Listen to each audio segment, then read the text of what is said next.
A basic introduction to propositional logic. Demonstration 1.8, well-formed formulas. Well-formed formulas in propositional logic, or PL. A capital letter is a wolf, for example, A. A monadic connector placed in front of a wolf is also a wolf, for example, not A. Two wolves with a dyadic connector between them is a wolf.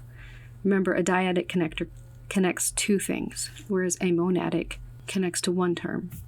Two wolves with a dyadic connector between them is a wolf, for example, A and B, or A and not B. More than one dyadic connector with a pair of groupers is a wolf. As soon as you have more than one dyadic connector, you have to have groupers, and they have to be in a matching set. For example, A, arrow, B, and C. Problem 20. A and not C. Step 1. Use the recursive definitions for each piece. So using the rules that we saw before, you have to analyze each piece and see if the entire thing is a wolf. So we know that a capital letter is a wolf, so that takes care of the A. Step 2, use the definitions for the next piece, so A and not C. So we'll take the second part of the conjunction and we'll look at the C, right? A capital letter is a wolf, okay, that is C.